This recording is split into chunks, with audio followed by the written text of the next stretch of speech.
Hello, everyone. This is Tom Fox back for another episode, and you're in for a treat today. Why? Because I'm in for a treat today. And the reason we're both in for treats today is we have with us Robert Meyers. He has 30 plus years in cybersecurity, privacy, M&A security. He's an author and an educator, and I love speaking with other authors. But with that incredibly long-winded introduction, Robert, first of all, thank you for taking the time to visit with us today. Thank you much. Robert, could you tell us a little bit about your professional background? So I started off in IT many, many years ago, over 3 decades. And I came into it after deciding that programming was not for me. Okay. I was always leaning towards the security side.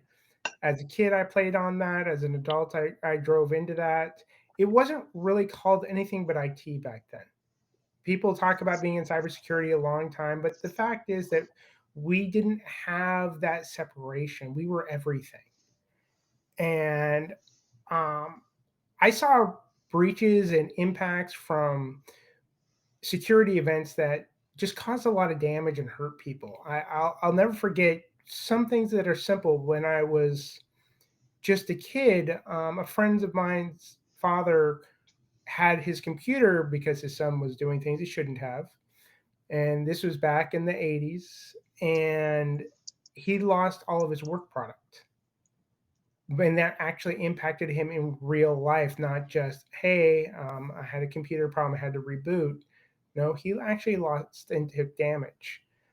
And I saw that happen again and again in my professional career. And I've tried to look at that as ways to get around things so we can stop that from happening. Would the book The Cuckoo's Nest resonate in any way? Because I remember reading that, and a cuckoo lays its eggs in another bird's nest. And Yep. there was a big theft in the late 80s or early 90s where they did just that. That was really I bought the book because of the title, because it intrigued me so much. But what you've just described, absolutely, I remember learning about and studying about that in the 90s. So that's been around for a while. Yeah, there's most events back in the old days were caused by people that were either completely lax in security or were purposely doing damage. They would come in and cause problems, and there was no real reason to. It just happened, and it hurt so many people. So I just got to watch it over and over again, and honestly, I've seen it happen this year. I mean, it's over and over, and I've watched over 30 years of it. Well, could you bring us maybe forward from the 90s through your professional career in the first part of the century and then up to 2025? Well, um, a long time ago, about little less than 30 years ago, I started working at an insurance company. And when I was there, I really found new levels of, hey, we get things running, but don't really deal with the realities of security. I watched companies that had RAS, remote access systems, set up where, hey, for some reason, the remote access person, which is anybody who logged in as a guest, was now the administrator. Mm. And by the way, that wasn't one company. That was half a dozen companies. And these included large school districts and things like that. Then as I moved in from there, I started my own firm, and I was dealing with security events, some of which were really, really bad. But you will just run into things that just are a little scary. People utilizing information they shouldn't. But then you'd have IT people who used to have bumper stickers. You'd know they were IT because it said, "I read your email." That would be the actual bumper sticker. Now I want you to think about that. Does that make you like IT? No. And it really ignored the whole concept of privacy. And in the US, privacy wasn't a real thing. In Europe, it is, and it has been for a very long time. But in the US, our idea of privacy was we're keeping our company's secrets safe. That's different. Data doesn't need that level of security. People do. Now, the people may own the business and therefore they need the security, but we focus it the wrong direction.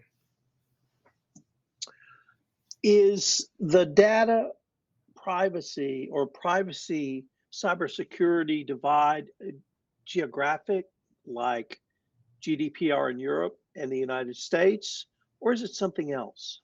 It's philosophical. I'll give you a simple example. When cybersecurity was just getting started, most of the people came from IT. And an IT person would think, hey, if I have 3 copies of something, I have 1. But now we're looking at protect, protect, protect. Now, with the idea that, wait, we shouldn't have some data. Data needs to have a life cycle. I've walked into companies, actually, the vast majority of companies, I've dealt with hundreds of companies over the years that have no idea about getting rid of old data.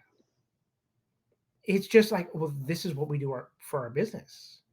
I actually had one customer once tell me I need to keep all 30 years of email because in e-discovery, they want it all. Well, the reason they want it all is you have 30 years of email. Wow.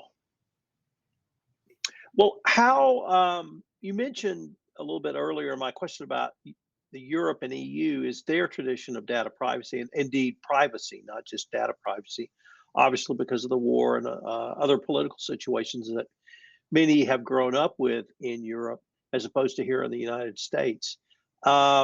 And even in my profession, that's a real thing. How do you help Americans understand what privacy means in Europe through a US lens? Well, the funny thing about it is, if you go back in history, there's a lot of privacy based law here. There are a lot of things that started in our world in the US that you don't really think about.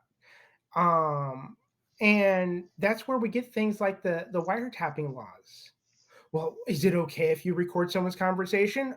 That freaks people out.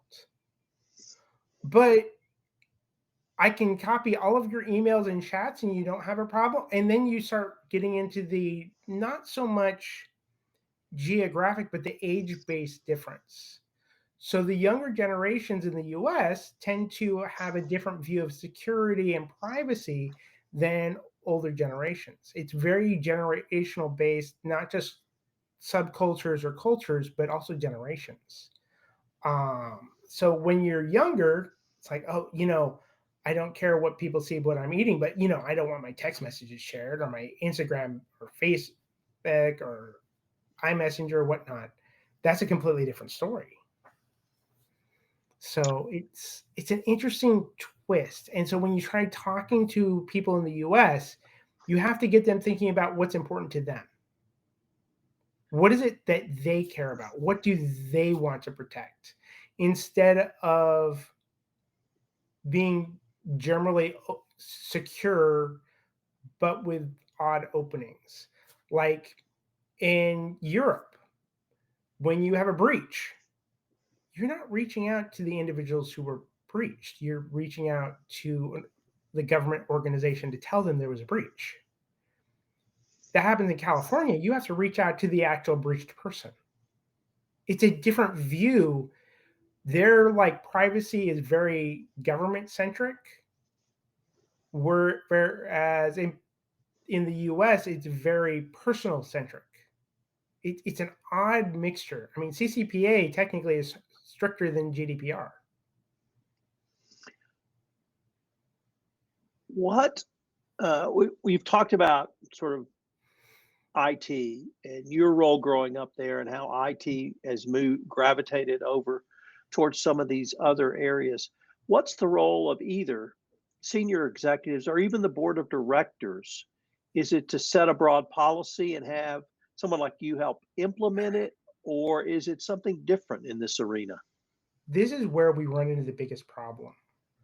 When you start getting leadership involved, you start talking about roles and responsibilities. The problem is that we tend to put the role on cybersecurity to handle privacy, but the responsibility goes to legal. I was at an ISACA event once, and I think there were 4 CISOs, and they were all asked about what they had to do for privacy.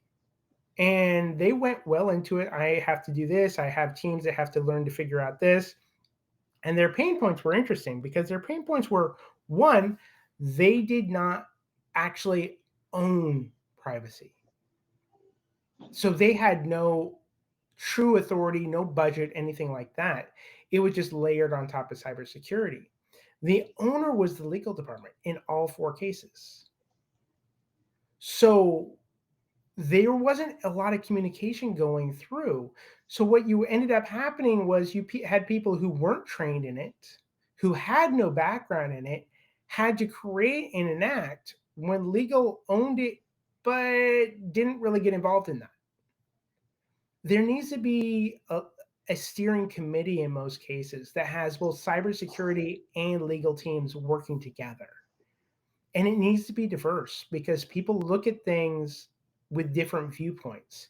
Have some younger people, have people from different backgrounds, have them all in that committee so you can actually create policies that make sense. And always remember, is there a reason I have the data I'm protecting? Because if I don't, then let's get rid of that first. That's actually the clearest explanation of this issue I think I've ever received. Well done. Uh, when you sit down with a company, who are you talking to? Are you talking to the head of IT? Are you talking to the general counsel? Are you talking to the chief compliance officer? Or are you talking to the CEO, COO? Are you talking to the board? All of the above, none of the above. Who generally will bring you in, or does it just depend on the assignment? Usually when I go in to talk to people, it's going to be either a company administrator or it's almost never someone who has anything to do with privacy. I actually had a great conversation at one point when I was working at Microsoft. I met um, it was a fairly large retail company. I met the general counsel, and I said, "What are you doing for privacy?" And he looked at me and he's like, "Who do you work with?" I said, "Microsoft." He goes, "Microsoft does privacy?" Well, yeah, everybody does privacy at some point. That's not an if, ands, or buts. It's everybody's involved, and there are privacy tools of different types. But when we started talking about it, I realized that he had no clue on the security side being involved.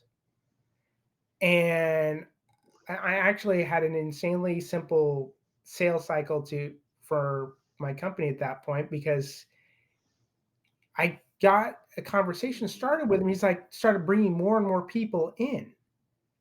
And I was like, that's what you need to do. You need to get security. You have to have legal. You have to have IT operations. You have to get the whole group working together. Because if you're not, it's going to go nowhere, or it's not going to go where you need it. So, how, or rather, you emphasize privacy principles and cybersecurity tools can work together. You've just described, I think, to me, how the cross functional groups in an organization need to work together. How can we get the tools to align with this type of philosophical approach with the people? So one of the most simple tools out there, you can do this with a spreadsheet. It's called a risk register. We use it in privacy all the time. GRC, the governance risk and compliance teams use it all the time. Cybersecurity is used to more automation, let's say. But they need to start taking that tool and learning to use that tool together because a risk register for a company needs to have cybersecurity events happening on it as well.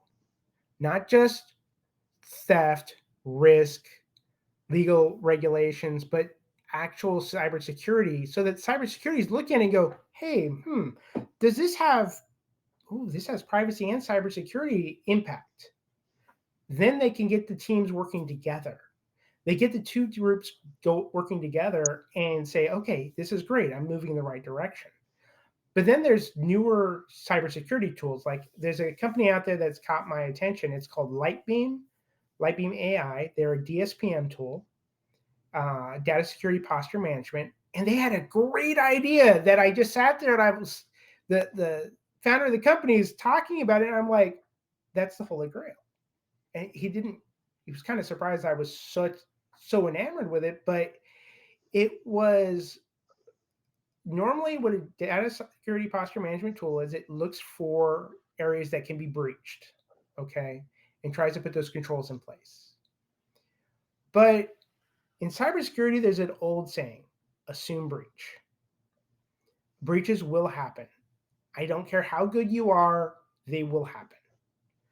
Well, his tool said, okay, a breach happened and we've identified where it happened. Great.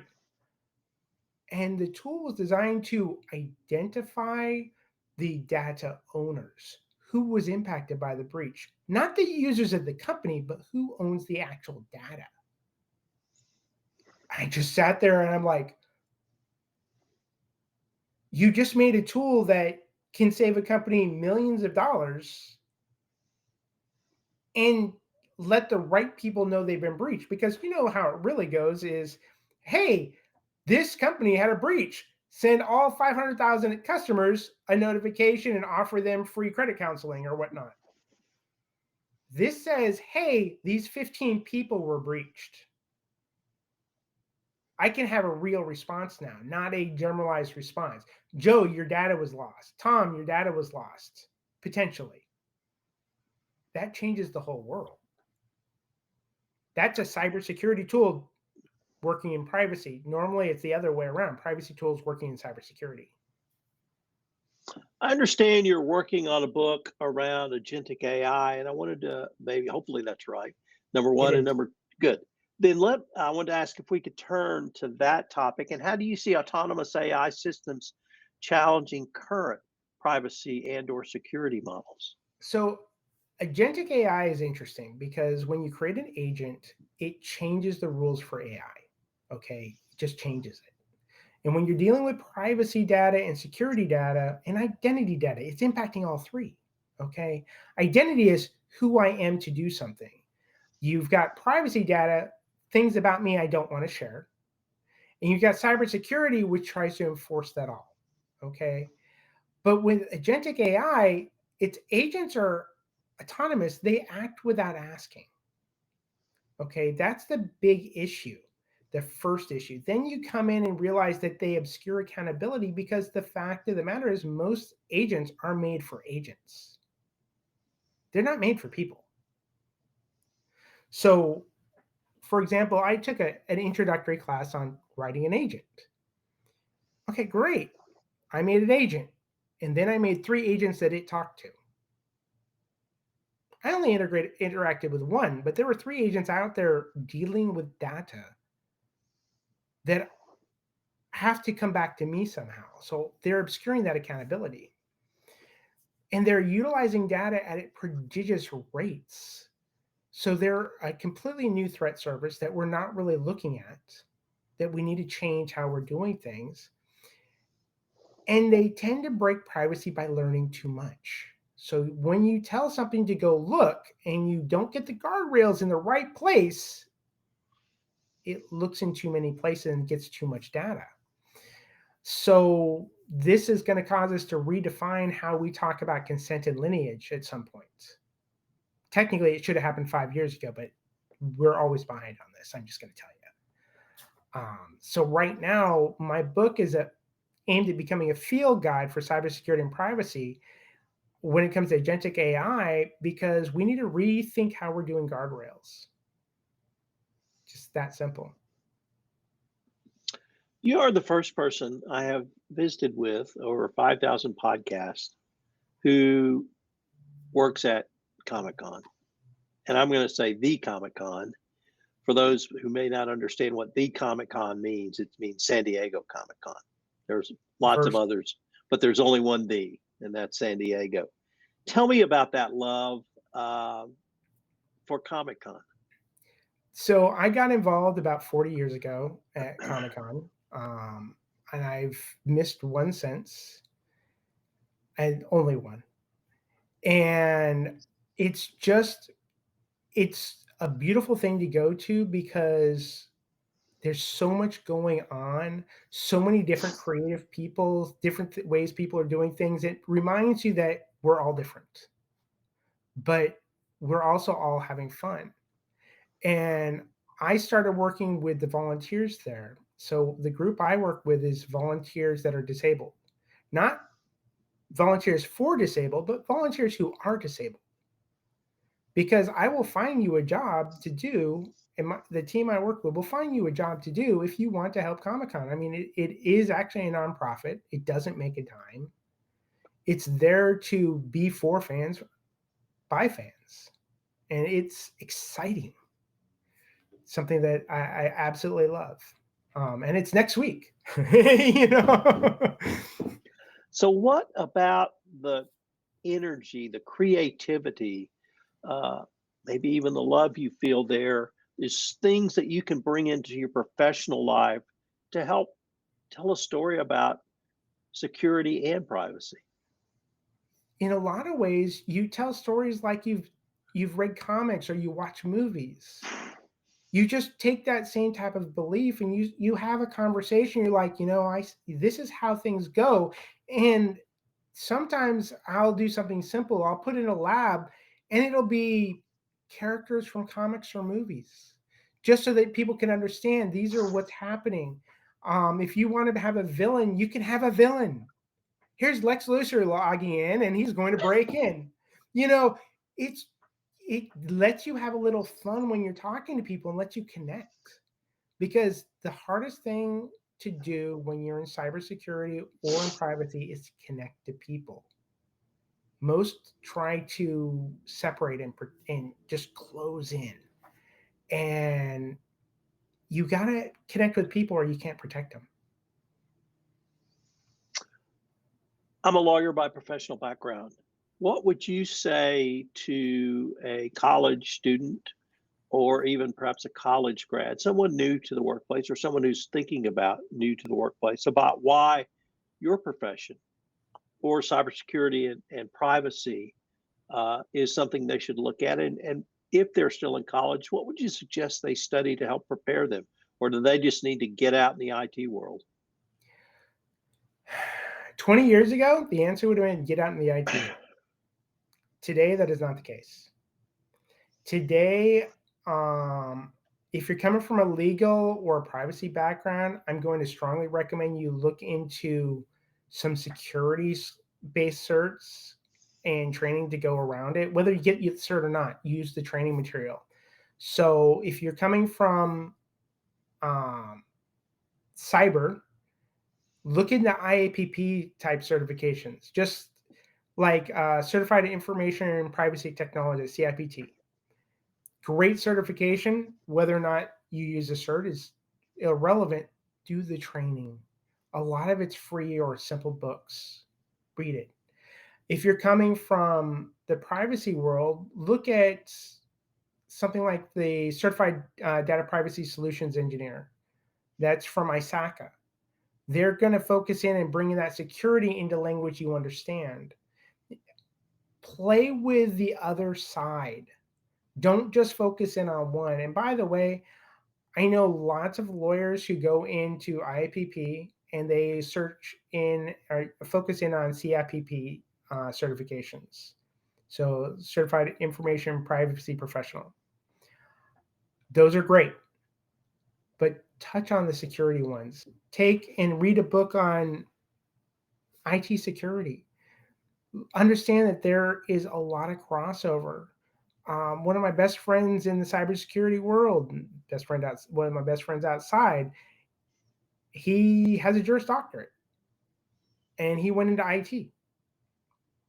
I mean, there's a lot of crossover. The key thing here on either side is attention to detail. We need to have that attention to detail to be successful. And just by going into the field, you've already proven you have it. Could you say a few words about your book, Privacy Snippets for the Cybersecurity Professional? Sure. Who that book is aimed for and how you think it's been received. So it's early on. Um, the key that I'm aiming it at is for people who are on the cybersecurity side who are being tasked with privacy. I'd really like to see more people read it. I even opened it up on Kindle Unlimited just because I want people who are in that world to go in, look at what they can learn, look at how things translate. And, I'd like some privacy people to look at it to understand where security is coming from. Because cybersecurity people, they use different terms, sometimes very similar, but it doesn't always mean the same thing. Robert, unfortunately, we are near the end of our time for this episode. But if our listeners wanted to connect with you, find out more information about the book, perhaps find out about your upcoming speaking engagements, or find out more about your service offerings, what would be the best place or places for them to go? I would recommend either LinkedIn or drop into Amazon, and I have an author's page. As I add books, they will be popping up there. Robert, I want to thank you again for taking the time to visit with me, and I hope we can continue this conversation. Of course. Thank you for having me, Tom. Compliance Podcast Network. Start your mornings with daily compliance news, quick, sharp updates on the top compliance and ethics stories in under 5 minutes every morning in Compliance Podcast Network. Because compliance never sleeps. Need practical advice fast? Check out Compliance Tip of the Day, one actionable idea to level up your program. Short and sweet, every day on Compliance Podcast Network. Got 10 minutes? We've got the week's top 10 stories. 10 for 10 brings you the big compliance headlines. Fast, fun, and focused. Every Saturday on Compliance Podcast Network. And don't miss the Sunday Book Review, where compliance meets culture through must-read books and big ideas every Sunday in Compliance Podcast Network. Whether you're in the office, on a walk, or commuting, stay smart, stay ethical, stay tuned. Only on the Compliance Podcast Network. Available wherever you listen to podcasts.